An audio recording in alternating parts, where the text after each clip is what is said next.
Yan mga boss, meron tayong Chevrolet trucks na ayaw umandar. In-stock lang to dati mga boss at nung gagamitin na papaandaran na nila ay ayaw na umandar. Nagpalit na sila ng fuel pump. Ganun pa rin ayaw umandar, kaya ito naman ignition coil ang sinunod na pinalitan.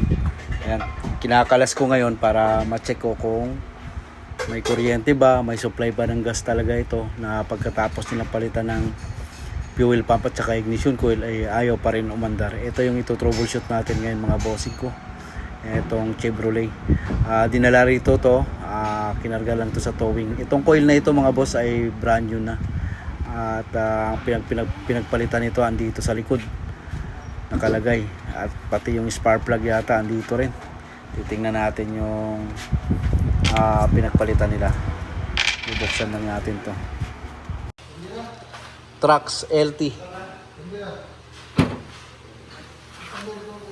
So ito yung mga pinalitan nila boss. Ignition coil assembly. Yan, dahil putol na yata yung isa. Yan. Tapos andito yung spark plug, itim yung sunog. So ito, tinowing ko dito mga bossing. Dinara sa shop natin na katowing kasi ayaw na talaga umandar. Try natin kung mapapaandar natin. Tingnan natin kung ano yung problema nitong Chevrolet trucks. Right, scan lang muna. Scan muna tayo dito. Ayan, tingnan natin kung ano mababasa ang code. BMW.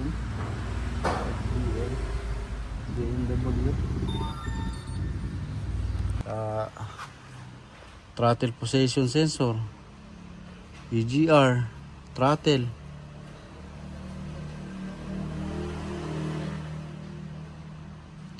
position, permanent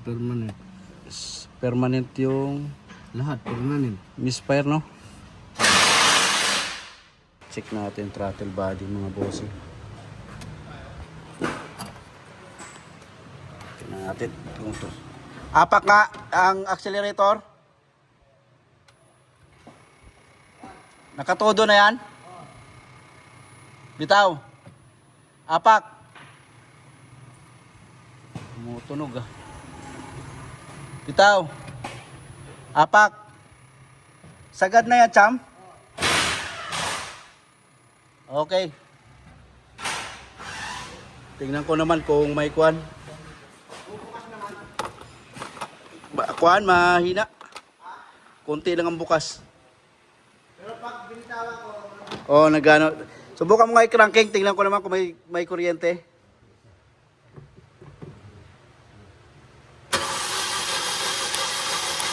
Up. Sige. Up. Sige. Hindi, walang spark plug. Up. Sige. Okay. May kuryente naman. spark plug doon. Oh, andun yung spark plug sa likod yun. Try naman natin sa kuan yun, kung may lumalabas na gasolina sa injector. Okay. Okay. Up. Lakas naman, no? Tingnan naman natin sa injector kung bubuga. Mayroon pala siyang pasingawan dyan, no? Ayos to. Tingnan natin naman sa injector. Iangat niyo yung injector. Okay. Okay.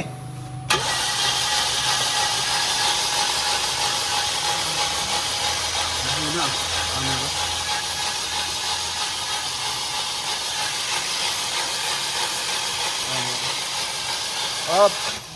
Ganito lang. Mukhang dumi, no? Ang baho, no? Ano nga na-stuck eh? Baka itong kuan. Kaya naging karoon ito. Sige nga, isa pa ngayon.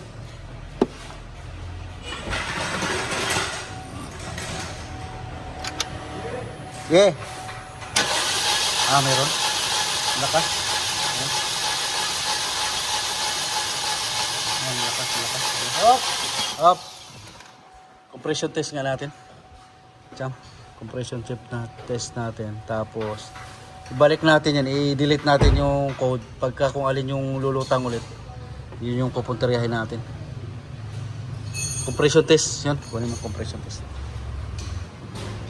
Ito yung sunog ng spark plug o itim. Dahil siguro sa kwan. Tanggalin mo muna itong masakit na hindi. Ha? Hindi na. Hindi na. Ayaw mo na. Wala namang kuryente. Ayan o. Sobrang itim ng kwan.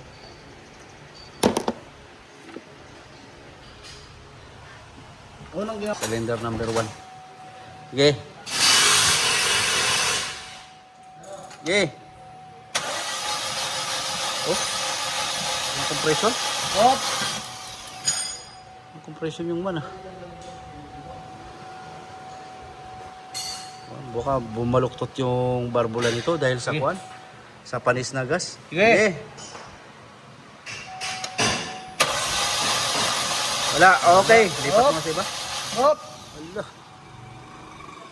Tay tayo. Kasi kanina eh. Parang loose compression yung ano. Hindi. Wala kasing spark plug. Hindi, pwede may ano to eh. Hindi dapat ano eh. Ito parang napaka... Bakit? Ano meron?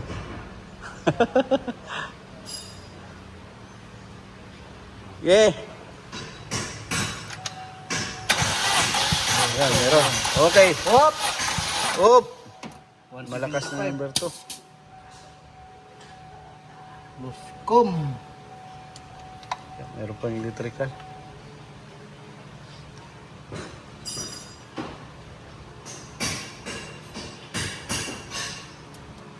Yeah. Tire. Oh, wala din. Yung number 3. Okay, 1, 1, 3 ang wala. Ano to dol, na-stack to tapos yung gasolina kasi parang nagiging malagkit, di ba? Barbula ang tinitira niya. Ang nag-stack up. Walang andar-andar yung uro to. Oo. Okay. Yeah. Oy! Uy. Isa lang. Op! Kaya pala ayaw mandar eh. Top overhaul. Iangat yung head. Sige, Kwan, top overhaul to yun. Ilabas mo na yung scanner natin. Tapos isara mo yung bintana. Isara mo yung bintana. Isang ano lang pala gumagana eh. Isang cylinder lang gumagana, isang number 2 lang eh. Ano yun, dudukutin lang nyo rin yan. Hindi, ano lang yan, barbula lang yan. Tatap lang. Barbula lang tinamaan yan. Barbula lang. Singaw lang. Singaw. Nag-stack up barbula yan. Tapos, bago natin kuhanin yan, paandarin ulit, i-drain yung gasolina na ano, na panis. O yung luma. Kasi uulit-ulit yung ganyang problema pagka hindi natin tinanggal yung gasolina na luma. Okay. Tap na tap. Ayan mga bossing ko. Pinababa na namin yung cylinder head nito. Uunahin muna namin gawin yung nakita namin problema na loss compression. Kinakalas na.